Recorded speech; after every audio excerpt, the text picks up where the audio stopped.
Yo, what's up YouTube? My name's invertedjokerr, and welcome back to Rainbow Six Siege Pro Tips. And if you're new around here, I'd like to help you guys get as good at Rainbow Six as you possibly can. And if this title or video doesn't help you because you're already a skilled marksman, feel free to visit my channel, find the Rainbow Six Siege Pro Tips playlist, and find a video that you may think that you need a little bit of help on, or that you could master better. So without further ado, the topic of today's video is going to be aiming like a pro. Now there's a few tactics and mechanics that go into really good aim, such as snapshotting and predetermined targets, but the first thing we're going to talk about today is shooting long range. Now 9 times out of 10 when you see somebody that dies from a long range and they were firing back at the person that killed them, they're using their right stick or their mouse if you're on PC to aim too much instead of lining up the shot about level where it needs to be. So if you're aiming at someone's head from a really far away, just put it at like head height and then use your left stick or WASD, your strafe keys out of those. Move left and right and pinpoint the shot that way. Use a little bit less of the right stick, or in the PC's case, the mouse. But we're on console, so for the remainder of this video, we're going to keep things simple, and we're going to talk about left stick and right stick. Left stick, of course, being the move, and right stick to aim. Now, another thing that really does throw off accuracy and generally wins or loses a gun battle is called tap firing. And when you tap fire, which we'll get more into later on in the video, your shot has much less spread and is more likely to hit exactly what you're aiming at, rather than holding down the trigger and shooting the whole magazine off. Another thing we really do need to talk about is when you're entering rooms or walking around corners or even going through a window or a doorway, a lot of people are either sprinting or they don't have their sights aimed down, which is a really bad thing to do. A lot of games these days, especially Rainbow Six Siege, have an ADS penalty. So if you're running and you don't have your sights aimed in, and then at last second you pull the sights in when somebody's shooting at you, you're going to lose the gunfight unless the person shooting at you just has shitball aim and is missing every single shot. And the reason for that is, of course, in real life, if you are running dead sprint and somebody's already aiming at you, it's going to be really hard for you to pull your sights up and get directly on target, no matter how good of a shot you are, and get those clean, accurate shots off.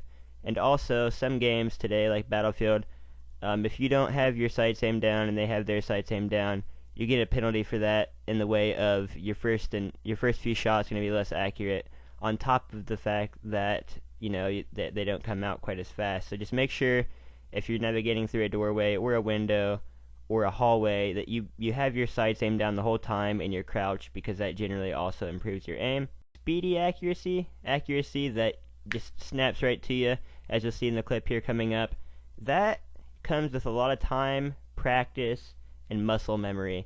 Really, the biggest thing I can tell you guys is to take your time when you're lining up shots. A lot of people will start spazzing out when they see somebody that's really close range or really far away from them that has already seen them. They start spazzing out and just spraying and panic firing. But what you have to remember is there's always someone out there that is on the same level as you and may not be the most accurate, but if you take the time to line up the shot, you're generally going to hit. Another big, gigantic, enormous monstrosity. Nah, I'm just kidding, guys. It's not that big of a deal. But another big elephant in the room that nobody really likes to talk about is sensitivity. And a lot of people think that they have to have really high sensitivity, so if somebody sneaks up on them, they can turn around real fast and blast on. No. Generally, if you have good map knowledge, good communication with your teammates, and you're paying attention to what's going on, and you know what's going on around you, you won't ever need a super high sensitivity, because it doesn't work like that. Now, if you're used to turning really fast to aim in on somebody, or that you find yourself getting better aim when you have a higher sensitivity, by all means do it. But the argument of having a high sensitivity to be able to turn around on somebody is just Call of Duty talk, and this is not a game of Call of Duty. This is Rainbow Six Siege, and it requires a bigger skill set, like a better skill set with a higher skill ceiling. Like you can't expect to just hop on and be good at the game. So that's another thing you need to think about. I run a low horizontal sensitivity and an even lower vertical sensitivity with a 50 aim down sight sensitivity. and I believe that my exact sensitivities are, it's either I want to say that it's 3 vertical and 4 horizontal with a 50% ADS. So yes, there we go, the cat's out of the bag. That's the sensitivity that I use. You don't necessarily have to use the sensitivity that I do, but it definitely does help to have a lower sensitivity in most cases. That way you're not over aiming someone's face before you actually shoot at their face. It's really easy to accidentally miss a little bit to the left or a little bit to the right while you're shooting at someone because your sensitivity was ultimately too high. However, like I said before, this can be cured by strafing instead of using the right stick to get the perfect aim.